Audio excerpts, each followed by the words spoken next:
Being a Vampire Diaries fan basically comes with a full-time side gig, unpacking decades of on-screen psychological trauma. We spent over 10 years fighting over Team Stefan versus Team Damon, but I think we've been asking the wrong question this whole time. This isn't about who's the better man. It's about why Elena Gilbert, someone who lost every single person she ever loved, would walk away from a self-proclaimed saint and fall straight into the arms of an unapologetic sinner. People write Elena off as toxic or confused for forgiving Damon's long body count while panicking at the sight of Stefan's Ripper phase. But if you stop and unpack the psychology at work here, this was never confusion. It was a survival instinct kicking in. Let's start with Damon. He's the textbook definition of the bad boy archetype, impulsive, reactive, and responsible for some genuinely unforgivable things.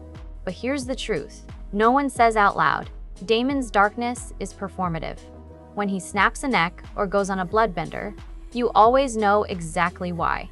He's hurt, he's lashing out from rejection, or he's trying to protect Elena in the messiest way he knows how. Damon is what you'd call a predictable renegade. His moral compass is thoroughly broken, no question. But his North Star never ever strays from Elena.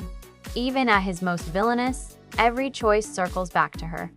For someone like Elena, whose whole world kept getting turned upside down without warning, there's a strange kind of psychological safety in that.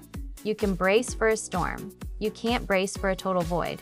Damon's darkness never disconnected him from his humanity. He didn't lose himself, he just chose to play the villain. And because he never put on a hero act, Elena never had that shattering moment of realizing she'd been lied to. She knew exactly who he was from the very first day. There were no masks waiting to fall off. With Damon, what you see is what you get: fangs, a leather jacket, and an almost obsessive level of devotion. It's messy, it's toxic, and in its own twisted way, it's reliable. The pedestal and the Ripper void. Now, let's get into the heavier side of this, Stefan, our brooding, self-loathing saint. The problem with Stefan was never that he was a vampire. It was that he built himself a moral pedestal so high, neither he nor Elena could ever actually live up to it. Elena's entire early pull to Stefan came from one core belief. He was her moral anchor. He was the good one, the one with perfect self-control. But that's the psychological trap built into this kind of love. When you fall for someone you've labeled a saint, you're not falling for a real person. You're falling for a standard you've built in your head. And when that standard shatters, it doesn't just hurt, it leaves permanent damage. The shattering of the moral pedestal. Watching Stefan go full Ripper was never just about him drinking blood. It was about the total transformation into a predatory stranger. When he flips that switch, he doesn't just stop being good. He stops being Stefan entirely. Imagine staring at the person who promised you forever, the person you once felt safest with, and seeing nothing behind their eyes. A cold, unrecognizable emptiness. The Ripper addiction isn't some bad habit he can kick. It's a force that strips him of his humanity entirely. It erases his empathy, his memories, and every last thread of his connection to Elena. This is where the robotic comparison actually lands perfectly for the character. In Ripper mode, Stefan runs on cold, calculated, predatory logic. He doesn't kill because he's angry at Elena. He kills because her existence doesn't even register to him. That's the ultimate horror. Being hated by Damon is one thing. Being completely forgotten by Stefan while he's standing right in front of you, that's the kind of soul-crushing terror that rewires you forever. The familiar stranger and the power of the void. There's a relationship concept that's genuinely terrifying if you've ever lived through it: the familiar stranger. It's a classic horror trope. But in the Vampire Diaries, it's the literal reality of every one of Stefan's Ripper relapses. Think about it. Elena looks at Stefan and sees the same face she kissed, the same eyes she once trusted, but the soul inside is completely gone. It's like a hard drive that's been wiped clean. When Stefan slips into the Ripper state, he doesn't just stop loving her. He loses the ability to even remember why he ever loved her at all. This is where the whole who's safer debate gets really interesting. People always jump in with, but Damon killed Jeremy, or Damon attacked her friends. And yeah, he did. It was horrific. But every time Damon did those things, he He was acting out of pain. He lashed out at Elena because he was obsessed with her. Every terrible choice was a direct, toxic product of how much he felt. But with the Ripper, Elena is just prey, a walking blood bag, an obstacle in his way. The void of the Ripper addiction. We have to stop framing the Ripper gene as some edgy vampire superpower. It's not cool. It's a complete erasure of the self. Where Damon's darkness always stayed tethered to his devotion, Stefan's addiction wipes his humanity off the map entirely.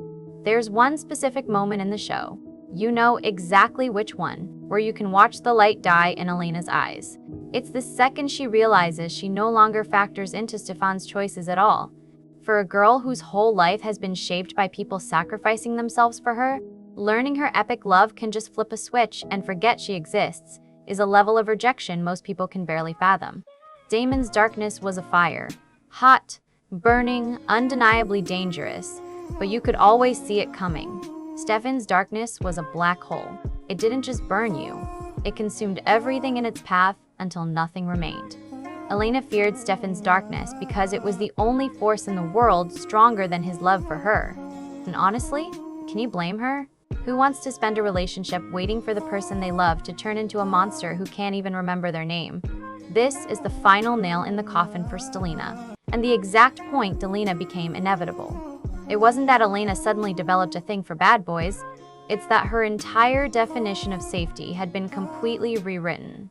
After seasons of non-stop trauma, Elena no longer wanted a moral anchor who could snap at any second and turn into a soulless killer. She wanted someone whose brand of danger was one she could count on, a choice between two shadows. She was stuck choosing between two very different kinds of darkness, a man who was a danger to everyone else and a man who was a danger to himself. And here's the hot take. It's far easier to love someone who's dangerous to the whole world, but would burn that world to the ground to keep you safe, than it is to love someone whose inner demons are so strong they could swallow you whole without even noticing. Damon never pretended to be perfect. He never perched on top of a moral pedestal. So when he messed up, it never shattered Elena's world.